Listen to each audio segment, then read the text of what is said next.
Announcing the arrival of Yang Amat Berhormat, Datuk Amar Haji Fadillah bin Haji Yusof, Deputy Prime Minister, and Yang Berhormat, Datuk Haji Amat Saidi bin Muhammad Kali, Secretary General of PETRA, as well as other distinguished guests.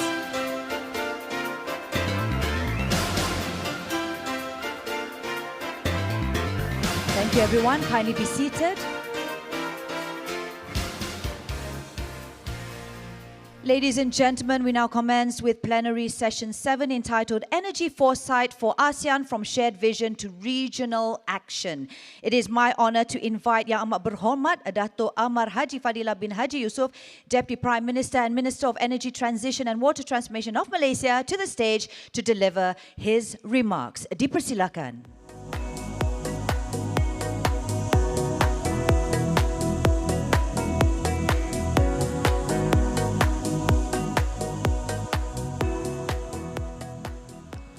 Bismillahirrahmanirrahim. Assalamualaikum warahmatullahi wabarakatuh. Salam sejahtera. A very good evening to all. Terima kasih saudari pengacara majlis. Is Prof Jeffrey Sachs will be online, right? So President of the UN Sustainable Development Network, Bahagia Datuk Engineer Megat Jalaluddin bin Megat Hassan, CEO of Tenaga Nasional Berhad, Dr. Lee Chang-Shu, Associate Research Fellow, Center for International Knowledge Development, Mr. Haman Faiz, CEO of Lestra Berhad, distinguished delegates, ladies and gentlemen. It is an honor to address you today on the topic that is central to our shared future in ASEAN, the 8th ASEAN Energy Outlook, or AEO8, developed by the ASEAN Center for Energy and endorsed by the 42nd RMEM last year, has shown the rising demand of energy in ASEAN to support our shared economic growth. Indeed, it is an opportunity for ASEAN to keep growing our economy for a common prosperity that provides us with a challenge to ensure a sustainable energy transition in the region.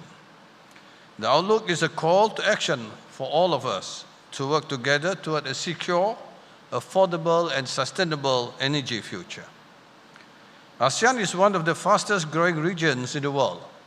Our population is expanding, our economies are thriving, and with that comes a surge in energy demand.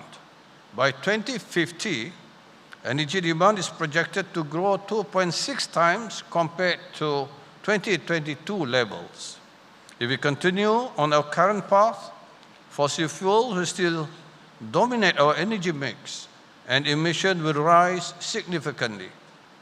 But the AEO8 shows us that alternative pathways are possible by supporting the adoption of renewable energy and energy efficiency through regional cooperation. The carbon neutrality scenario of the AEO8 has shown that reducing the emission in our energy sector is possible. Malaysia is committed to achieve net zero by 2050, and other ASEAN members have adopted their own pathways, but with a similar vision in mind.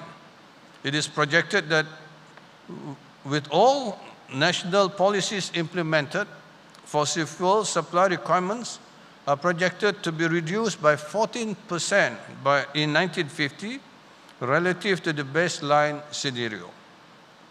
So this is encouraging finding that show ASEAN is moving towards the direction of sustainable, low emission growth. We need to work more together to strive for more ambitious achievements. Solar, wind, hydro, biomass, and emerging technologies like green hydrogen must be scaled up. We must go further. We must invest and integrate renewables into our grids and industries. Not just new and renewable energy, we must also embrace the opportunity coming from increasing our energy efficiency. With appropriate policy and coordinated actions, increasing our energy efficiency can reduce pressure to to the generation's demand whilst keeping the economic growth intact for our prosperity. This means upgrading buildings, modernizing transport, and improve industrial processes. It also means empowering consumers with smart technologies and incentives that can benefit the users and market. So, ladies and gentlemen, no country can do this alone. ASEAN must double down on our regional energy cooperation to move forward as a region. Initiatives such as the ASEAN Power Grid and the Trans-ASEAN Gas Pipeline will be the critical enablers of regional energy security and sustainability. By connecting our energy systems, we can share resources and accelerate the transition. Multilateral trade and cross-border infrastructure will be essential in realizing our dreams. This is why ASEAN is renewing our commitment for the APG through the enhanced APG MOU. This new MOU will allow ASEAN to work closer to strengthen regulatory frameworks, harmonize standards, and build trust among the member states. I believe you will hear more details about the MOU after the completion of the document facilitated by the ASEAN Center for Energy as the upcoming APG Secretariat under the enhanced APG MOU. The ministers are eager to deliver more progress and work closer together to realize the common dream of ASEAN. Nonetheless, we are also aware that none of these initiatives will grow through without a good mechanism to finance it. The energy transition requires billions of dollars in investment in generation, transmission, innovation, and human capital. So we must unlock public-private partnerships, green financing, and climate funds. ASEAN must become a destination for clean energy investment. This means creating stable policies, reducing risks, and showcasing success stories. Financing this transition will be about the confidence in our collective direction. We are also aware that the strong governance is the backbone of energy transition. Consistent and coordinated policies between the member states will bring more collective actions for the region. So we need long-term planning, transparent targets, and inclusive decision-making. Hence, the role of ASEAN Energy Outlook is clear to support the ASEAN energy ministers in taking regional cooperation as a part of our national agenda. It will provide insights to the ministers, informing us on the potential opportunities arising from regional cooperation. The ASEAN energy ministers commend the role of ACE in assisting us in this avenue. Indeed, ASEAN will expect 9th edition of the ASEAN Energy Outlook next year as part of our custom to update the outlook every other year. So I call all partners attending today to support us in this journey. Thank you.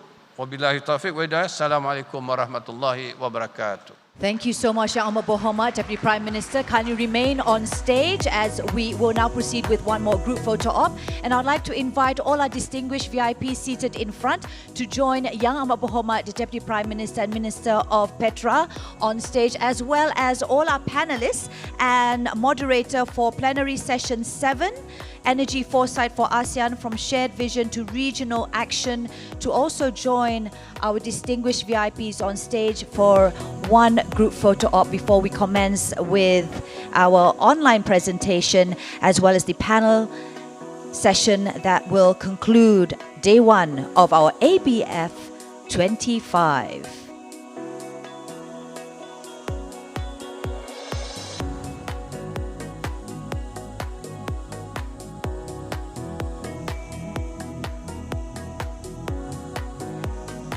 Thank you so much, Yang Amat Berhormat, Deputy Prime Minister and Minister of PETRA. Terima kasih to each and every one of you. Kindly make your way and be seated.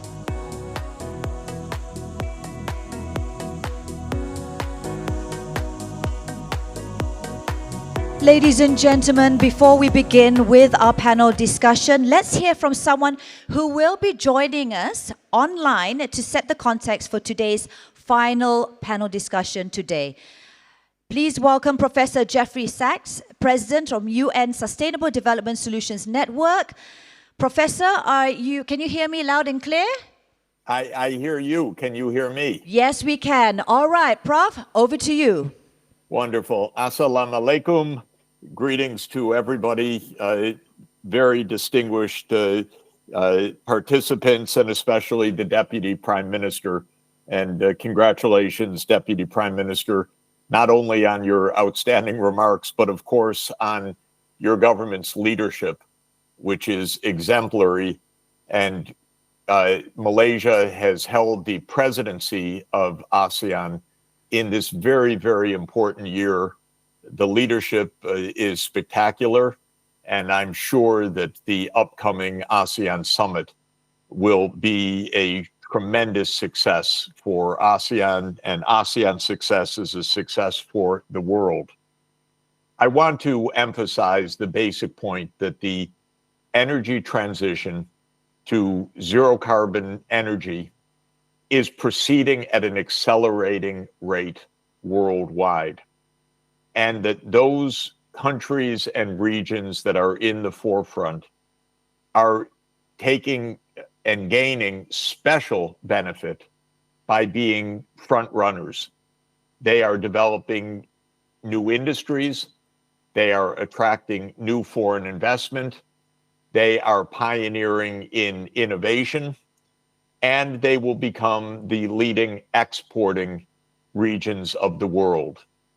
I want ASEAN to be in the forefront of this transformation, and I believe that that's the path that ASEAN is choosing now, because ASEAN in this year with this presidency is indeed saying that there will be a clean, green, integrated ASEAN-wide energy system that is put in place rapidly with foresight, and to produce a net zero system by mid-century that will be a world leader in this area. I want to emphasize that this is not only the right goal because it will put ASEAN just where it wants to be as the center of dynamism of the world economy on the direction that the whole world is translating, but that this is within very practical reach. ASEAN is already, of course, a very dynamic region, but with the proper integrated strategy, it will achieve this very, very bold goal.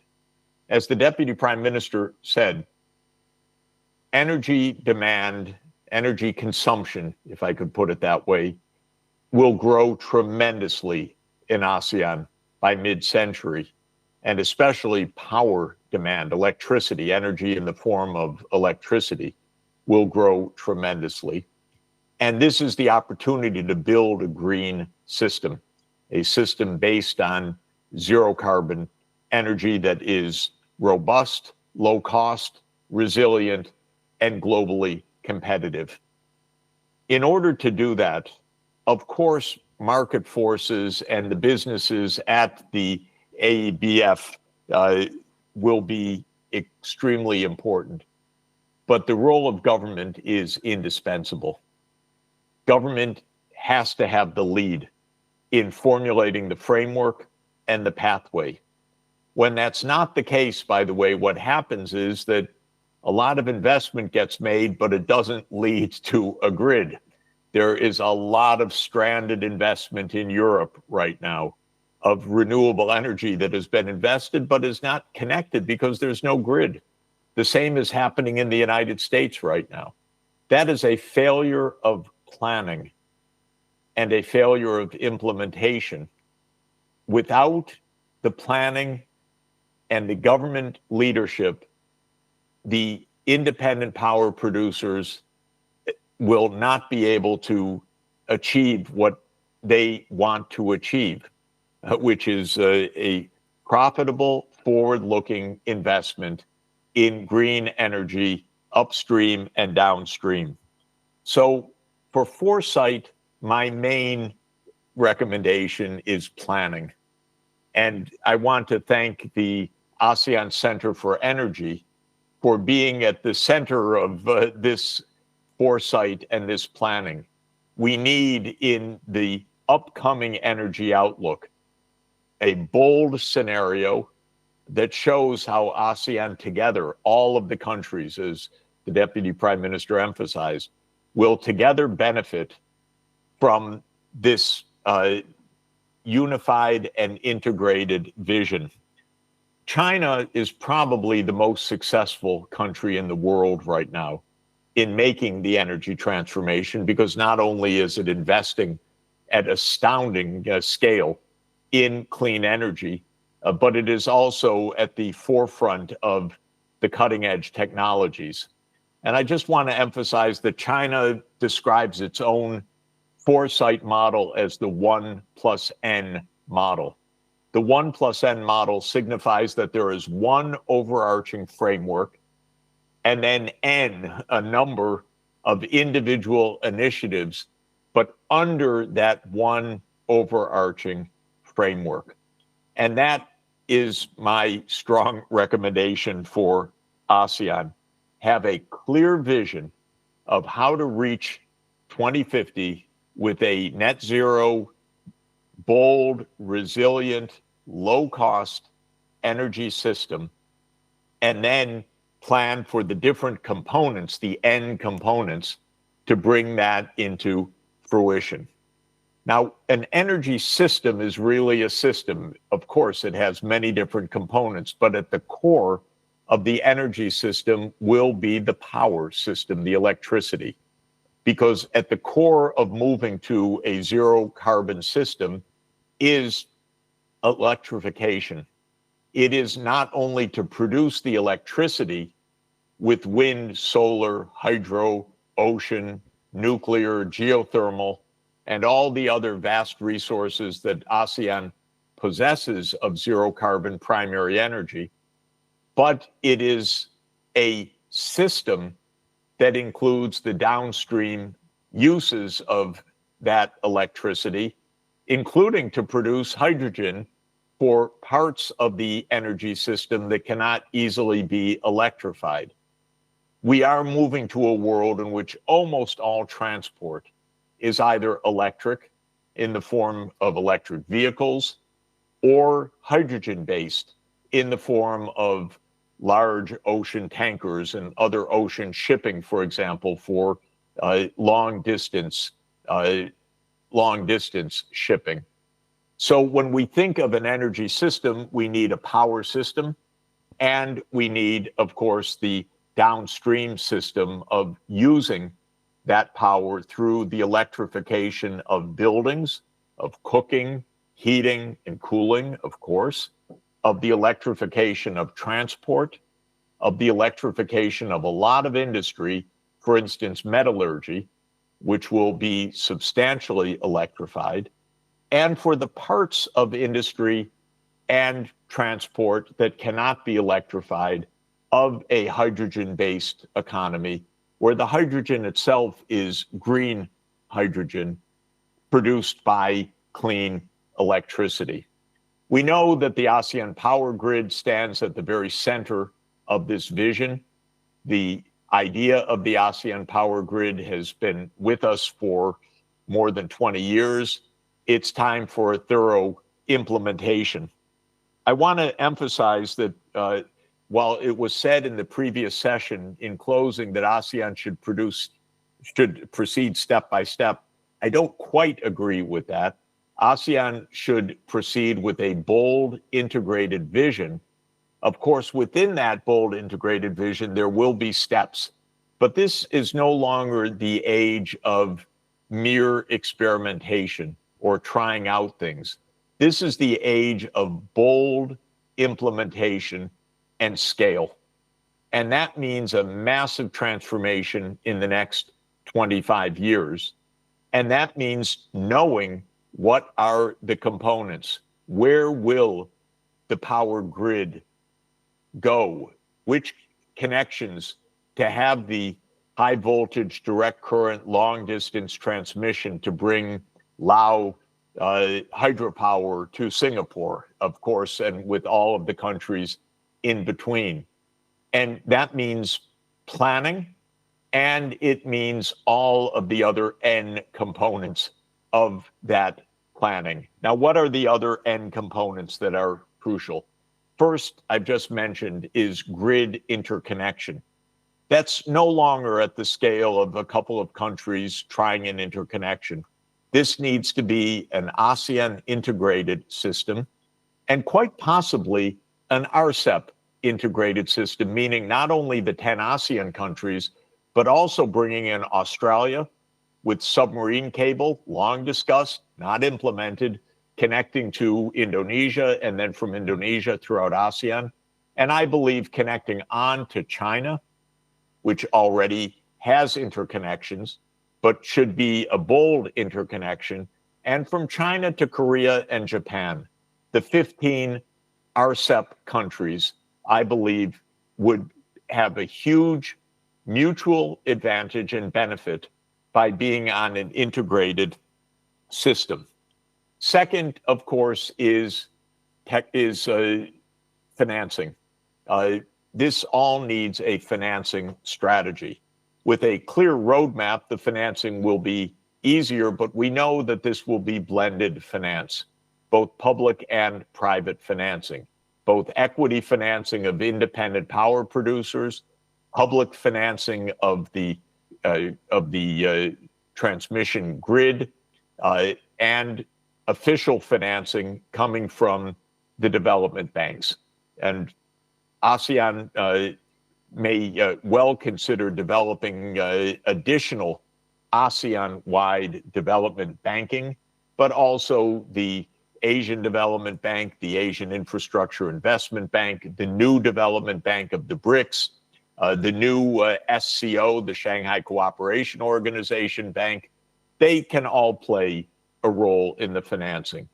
And of course, the planning includes, as another component, the market structure for trade in power and in hydrogen, because as all of the shipping that takes place in ASEAN, a great deal of this will be hydrogen-based. The shorter shipping, inter-island shipping, for example, in Indonesia will be electricity or battery-based, but the long-distance shipping will be hydrogen, and therefore ASEAN or RCEP more generally needs a hydrogen infrastructure along with this.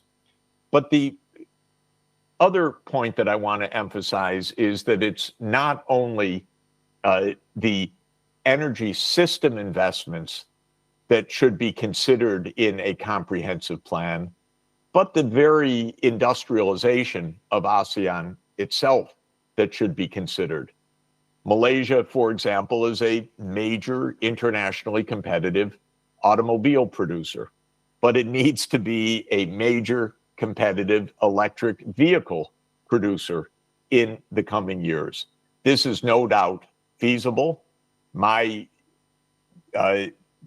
best judgment is that a lot of the Chinese world-leading competitors in electric vehicles right now would like very much to partner in joint ventures with the Malaysian companies, and that this is an area that would be, again, a huge win-win.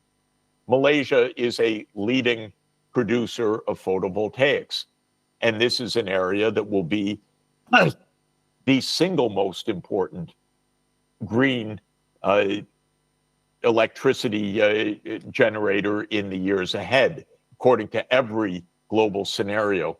So Malaysia should be exporting photovoltaics.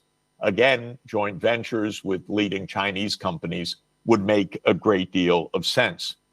ASEAN is a very important mining economy. Of course, that mining has to be done sustainably, but ASEAN is a crucial source of many of the minerals that are core to the green economy of the future.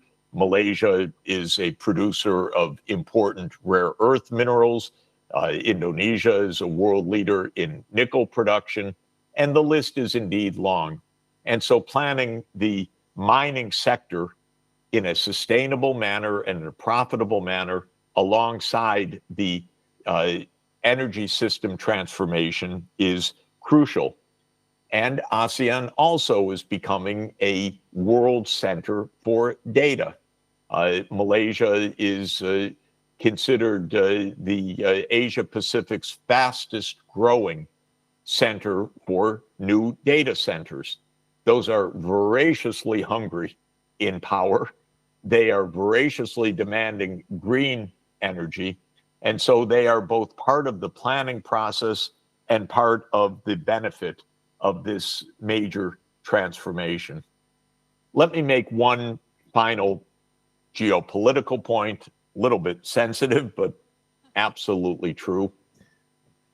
Sad to say, the United States, while proceeding with its own internal energy transformation, at the government level has absented itself from this great transformation for the coming years. The current administration of the United States, sadly, mistakenly, is not interested in the green transformation. President Trump called it a hoax when he spoke at the UN a couple of weeks ago. This really isn't about the science. This is about the lobbying. This is about the politics inside the United States. It's sad. It's a mistake. It means that the United States will fall further and further behind this transformation. Today is reported in the newspaper, the CEO of Ford Motor Company saying that they are scaling back their production of electric vehicles, that they expect that the EV market in the United States will drop from its current 10% of new automobile sales to just 5% in the coming years. I regret all of this, of course. I spent much of my career trying to urge the United States to do it differently. On the other hand, China, as I said, is the world leader, and the United States is handing over much of that leadership to China.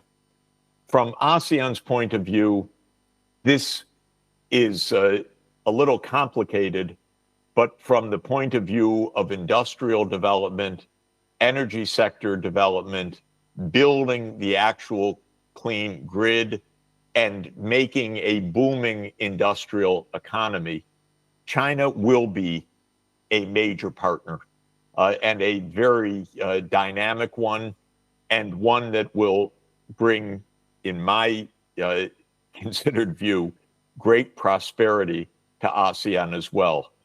The nice thing about economics is that it's not a zero-sum game, despite the fact that some people think so. It is a win-win proposition. And so I'm hoping that ASEAN will not only interconnect among itself in a very bold and dynamic and thoughtful way, guided by the wonderful scenario building of ACE, but will also view the larger region, especially RCEP, the 15 countries of the Regional Comprehensive Economic Partnership, as the real partners in this venture, bringing in Australia, bringing in Japan and Korea, bringing in China and the Belt and Road Initiative as a very broad partnership, because the truth is that the RCEP region is the world's leader in this transformation. It is the most dynamic region of the world. It is a great benefit for all of the countries of RCEP to be part of it. I do have a hope that RCEP becomes 16, not 15. It's time for India to join RCEP, which was on the table a few years ago, and I think should be on the table again. Boy, that would really make the RCEP region, the RCEP 16, as absolutely the center of global transformation in the years ahead, something that would benefit the entire world. So thank you very much for the chance to be with you. Again, Deputy Prime Minister, all my admiration for your government and its leadership, and what I know will be an enormously successful ASEAN summit in just a few days. Thank you so much for letting me share these thoughts with you. Thank you so much, Professor Jeffrey, who's always been very vocal in ASEAN energy dialogues, and he boldly reminds us, ASEAN countries, to choose between major powers. Thank you once again, Professor. Ladies and gentlemen, and now we will continue with our final session today, Energy Foresight for ASEAN from Shared Vision to Regional Action. And with that, I would like to call upon our moderator for our final session, Dr. Zulfikar Yunaidi, the Head of Modeling and Policy Planning Department for ASEAN Center for Energy, to moderate our final session for day one.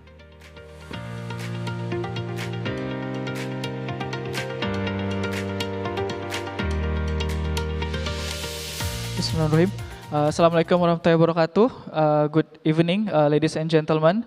So this is the last session, and please allow me to call directly to the stage our panelists. First, we have Datuk Insinyur Megat Jalaluddin, the CEO of TNB. We have Suan Tan, the head of IEA Regional Cooperation Center. Dr. Lee Chang-soo, the Associate Research Fellow, CIKD. And last but not we have Dr. Tarinya Supasa, Head of SRE Department ASEAN Center for Energy, and Harman Faiz Habib Muhammad, the CEO of UEM Lestra Berhad. Please have a seat.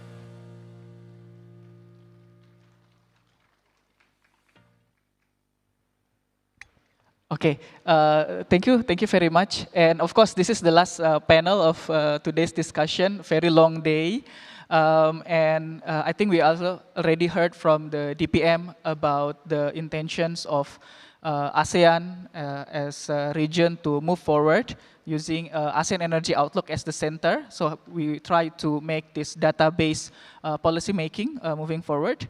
And also from Professor Jeffrey, we also heard about what his vision about ASEAN in the future, in which we need to take a bold actions towards our energy transition.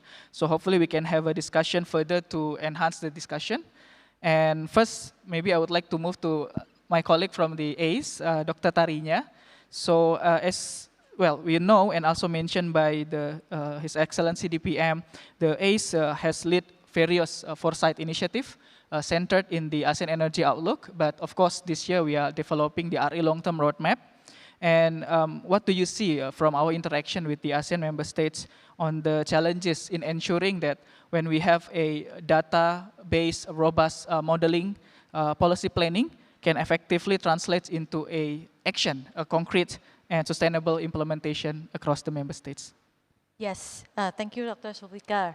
I think for modeling work, basically is the scientific-based study, right? Which is show a very transparency in terms of the methodology and also the data that has been applied and also the policy that we test in the outlook itself.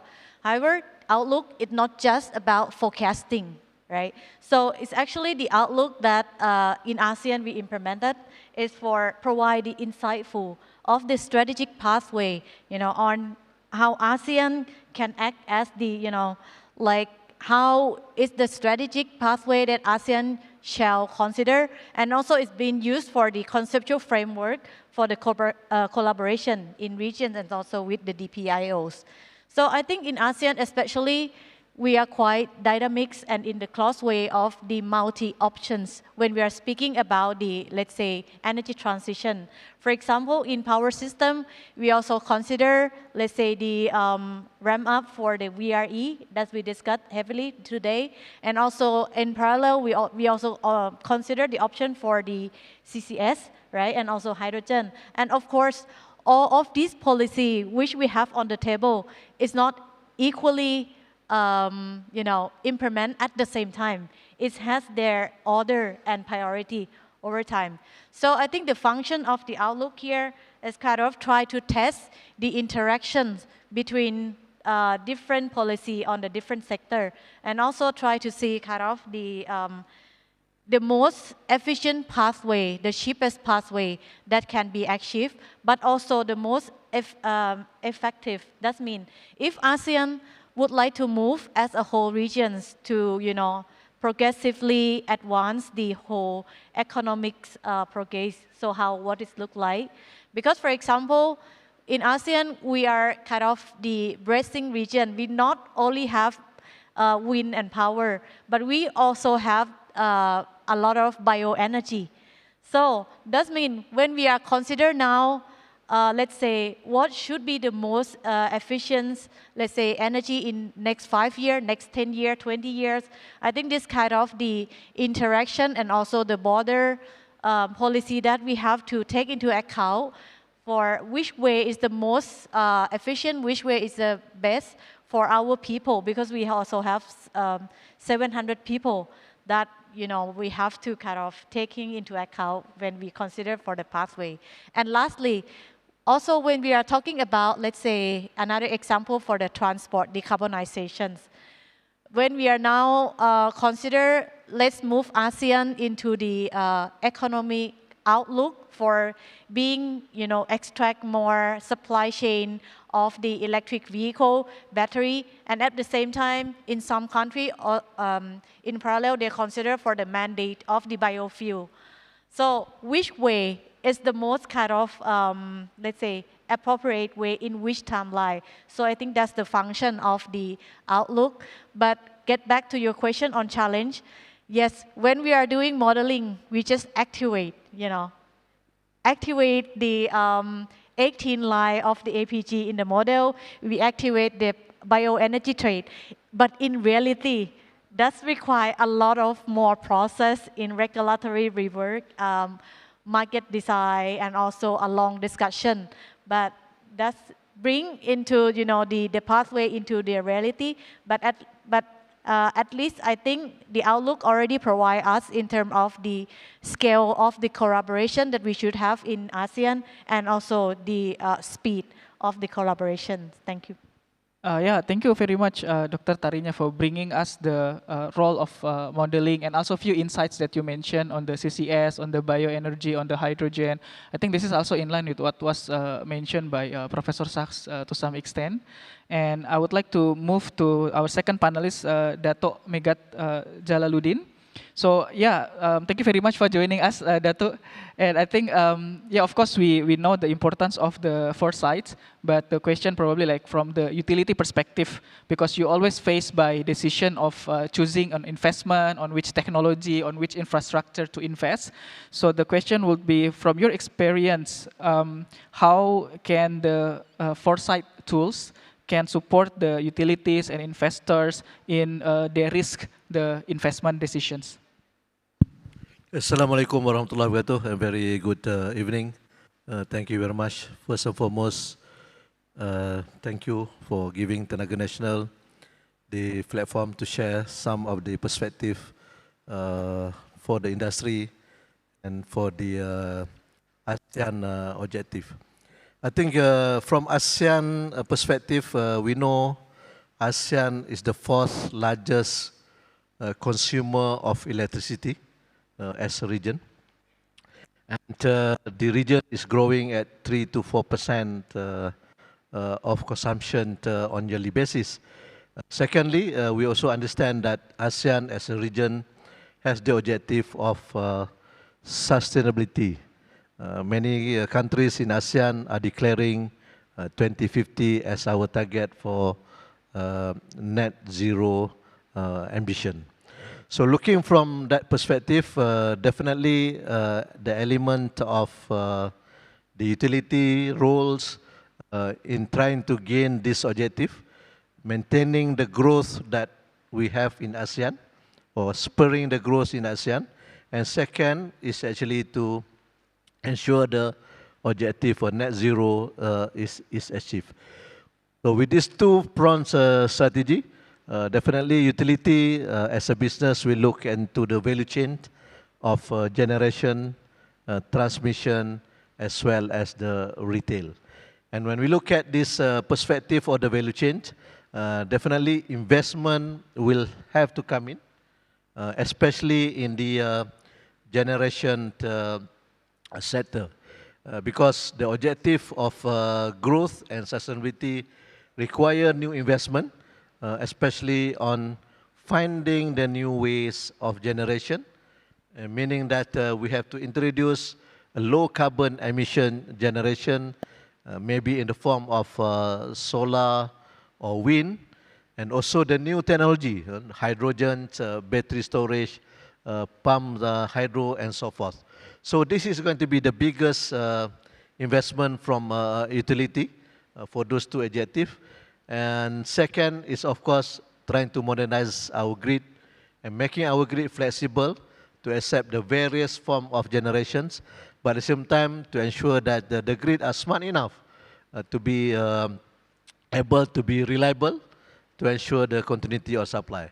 So looking at the risk of the investment that utility has to take, so we can see there are a number of elements that we can look with respect to how do we de-risk the investment. First and foremost, we look at the how best we do scenario planning with respect to making sure that the investment will not only deliver a single objective, but the investment with a different scenario will be able to actually cater for multiple objectives. So this is very, very important because we know that technology change, the customer customer empowerment may change, the regulation may change. So it is important to do a scenario planning so that we have a multiple objective and we can always be agile as we go along on those investments. So that's the key, scenario planning with multiple objectives, so that it will protect our investment. Second, we can also use the so-called planning tools that we have. For example, we can use the ISB climate change environment tools that is now very getting traction in the market. We can also use the system of paralysis, for example. How do we get the planning into multiple objective of the plans? So this will actually protect our investment with respect to ensuring that we don't have a stranded asset. So these are the key. So first, it's actually on the strategy of scenario planning. Second is on the tools of how we actually plan for it. And the third element that we can actually look is that we can always monitor what we call the weak signal. For example, we can start monitoring the signal that is currently weak. Example, how is the adoptions of the EV for transportation? So the signal may be weak at the moment, but by monitoring this signal, we can actually be sure that the timing that we enter the investment will be good. So this is to protect, and this can be a competitive advantage where utility can be the first mover with respect to that. So it is very critical, the market segment with respect to monitoring the weaker signal. So it may not be the best item to look at, and many of utilities or many companies may not be focusing on the weak signal. But this is one of the elements that will actually support with respect to de-risking the investment that we are getting in. The fourth one that we can see from the investors and the shareholders' point of view, it is best that we have a good transparency mechanism and we share with the shareholders and investors alike. So this is to ensure that the investors and shareholders understand where we are going, so that the transparency of those investments will actually provide a good de-risking mechanism as we move forward.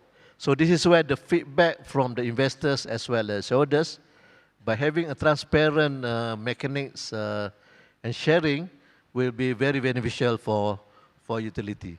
So those are 3 or 4 items that we believe that a Foresight can help utilities companies de-risk the investment for the future. Thank you very much, Datuk. I think it's very encouraging for us to learn that TNB as one of the largest utility in ASEAN actually implementing these 4 or 5 points that you mentioned: the transparency, the utilization of the tool, the objective on deciding your investment. And I think it's very true, not only for utility, but also for ASEAN, that when we have a proper planning and also roadmap, then it will also help on our decision. Because of course, our room for fiscal in countries level and utility level is actually very limited. So thank you very much, Datuk, for the insight. Next, I would like to call Mr. Harman Faiz. And yeah, I think we know that the UEM Lestra is the green investment arm of the broader UEM group. And your company is driving large-scale renewables and decarbonization projects. So from your experience, how you translate the strategic foresight, maybe in the national or regional level, into an actual bankable and scalable projects on the ground? Thank you. That's a great question. In terms of us, just a bit of an introduction, I suppose. To be fair, UEM Lestra is a fairly new company, about 2 years old. We were born out of a strategic vision from Khazanah National Berhad of bringing up and accelerating the sustainability business and decarbonization. So it is always very clear that in the way that we do our investments, all investments must make returns. And returns require that proper risk assessment is done. And of course, if you want to enhance your returns, you make sure that it's bankable so that you can leverage on the equity that you have. So in the way that we select our investments, our projects, one of the most important thing is a stable and certain and very predictable framework of investment that is set by the government. Whether it's in Malaysia or in ASEAN, the certainty of us investing and for lenders to give money and for us to be able to construct and deliver for the next decades is very important. The fact that it is I think, good that in the ASEAN region we can see a lot of renewable projects that are rolled out in a large way. If you look at it from Malaysia or Thailand or Indonesia or Vietnam or the Philippines, it's all on the basis of a very clear framework for investment. And to a lot of extent, it is data-driven. In the renewable space now, we see a lot of new technologies coming in. We can see the differences in terms of how lenders, financiers look at the risk. And with data, right, we can convince them, not just in terms of how good the technology is, but how it would go on to produce the energy that we need that we forecast for our cash flows will be there in the next 10, 20 years. And so with a clear framework, we can set basically a certain level of returns and a certain cash flow can be expected. Lenders will then come in together with data in terms of what's going to happen next 2 years, 5 years, 10 years. This all helps to bring certainty to projects. And if you look at how the renewable space has grown in the region, it starts off like in the solar industry, for example, in the last, I think, 2 decades, from a very small projects where people were skeptical of how far can solar go, to the first one being done, and it looks promising, it brings returns, and it can pay its debts, and then you can more or less replicate it and it has grown to what it is now. So I think the ASEAN region is a very good place to see where you can actually see the scale of, the scaling up of these investments. Thank you very much. I think we do agree that there are many new emerging technologies or innovation on the business models in the region. And I think the last point that you mentioned on the needs of having a success cases will be very important that can be scaled up in the ASEAN level. It can be coming from Malaysia, can be coming from Thailand, Philippines, and then that's the role of ASEAN to bring it towards into the region. And I think it also brings a nice segue to the next questions to Dr. Lee, because the question is like, we want to see your opinion on how can regional cooperation frameworks can help mobilize financing and knowledge sharing. But maybe additional question is, how about the role of research institutions to play a role in aligning the governments, on the investor, and also the industries on these shared priorities based on the energy foresight? Thank you. Okay, thank you for the question. I think regional cooperation is really key to mobilizing both financing and knowledge sharing in ASEAN. Let me break it down into a few points. First, on financing, regional cooperation frameworks can leverage MDBs and international financial institutions to accelerate low-carbon investments. For example, the Asian Infrastructure Investment Bank, AIIB, launched in June 2024 climate-focused policy-based financing tool, or CPBF. That means under this mechanism, if member countries adopt policies that support low-carbon transition, they can receive loans to accelerate green financing, attract private capital, and make infrastructure investment more bankable. Just to give a concrete example, in February 2025, AIIB provided a $400 million budget loan to through these mechanisms. And at the same time, regional cooperation can also leverage the private capital through equity, loans, and joint investments.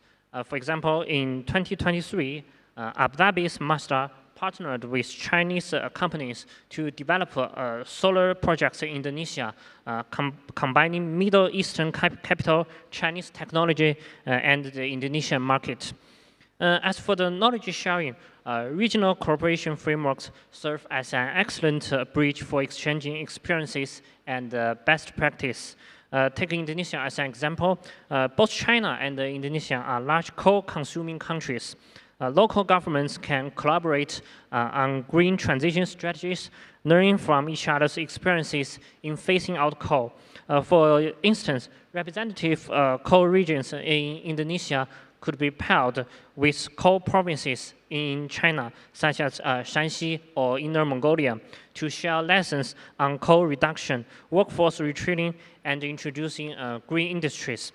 Through structured cooperation platforms, officials, experts, and companies can regularly exchange knowledge, develop replicable and scalable transition pathways, and support national-level coal phase-out strategies with stronger local policy capacity.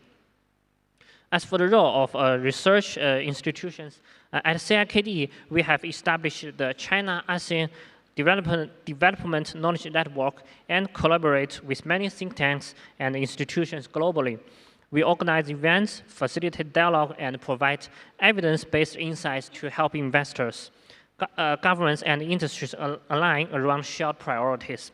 Research institutions act as both connectors and translators. We turn complex data into actionable recommendations, build trust among stakeholders, and help coordinate policies, investments, and project planning.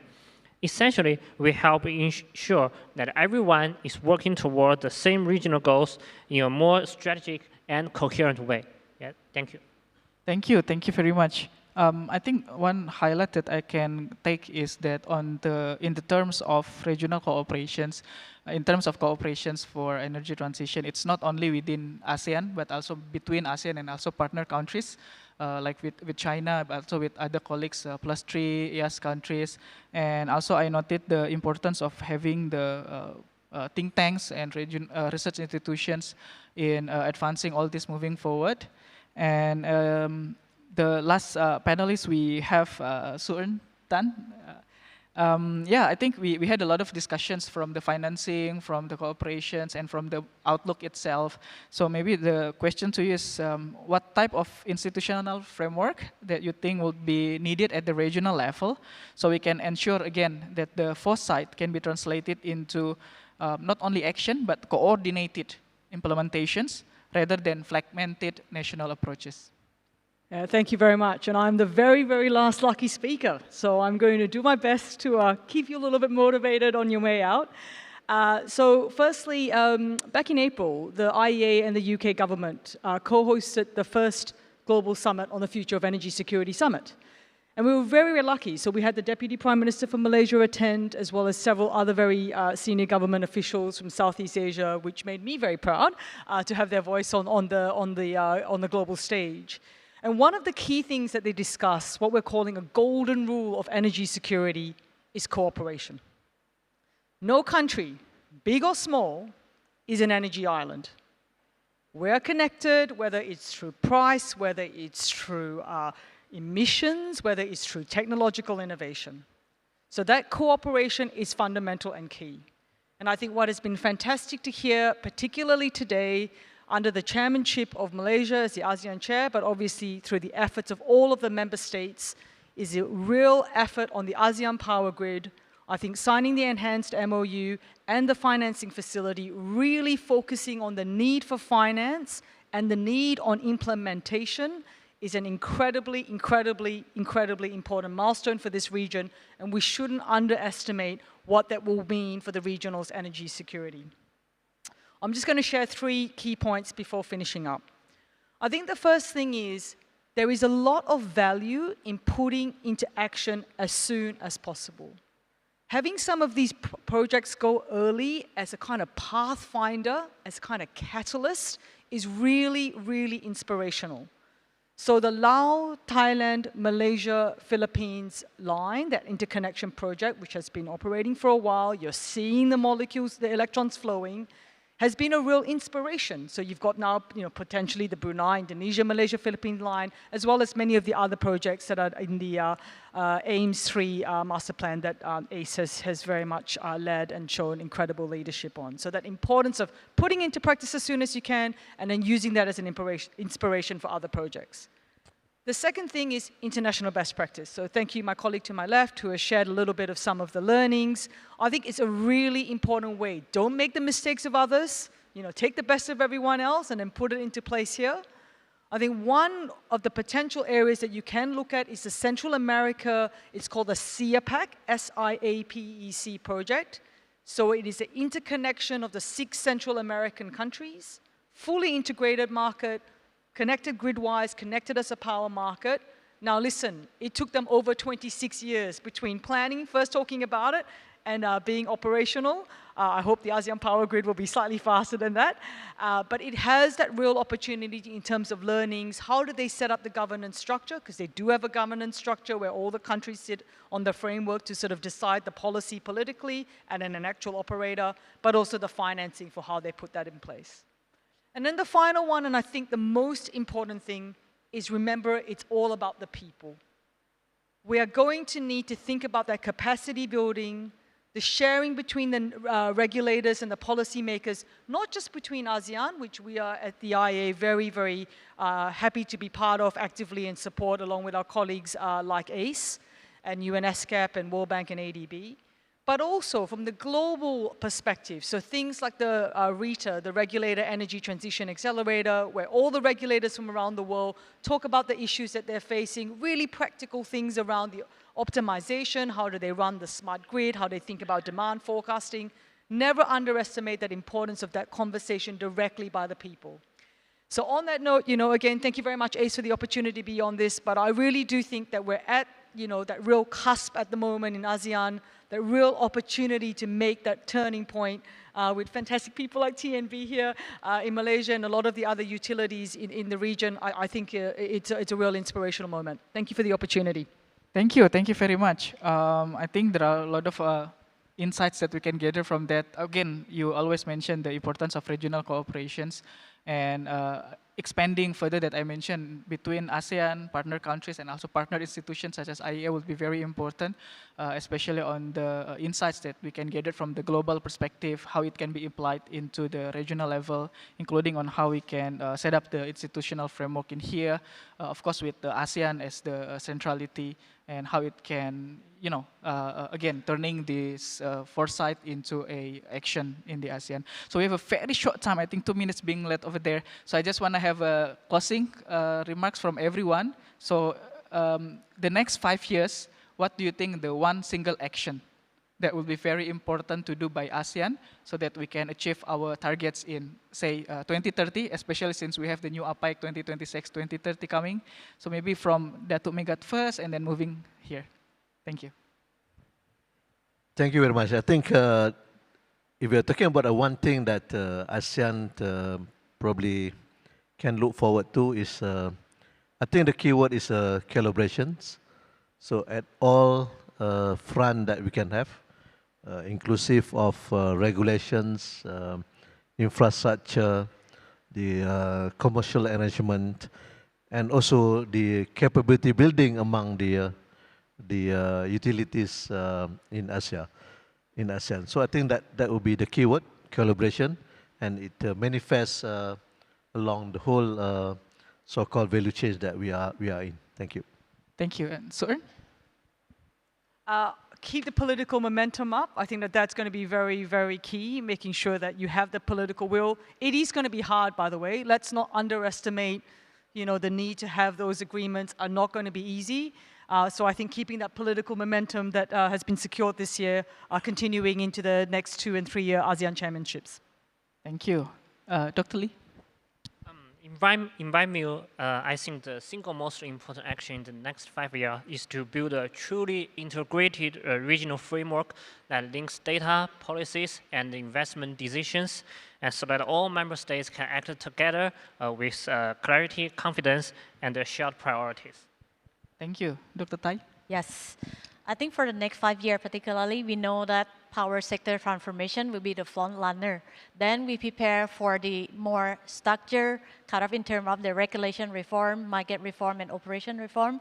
Meanwhile, doing for the preparation for the other sector transformation as well, because for more sector, it takes longer time for bring into more, ASEAN discussion about how we should prepare for the next 10 years.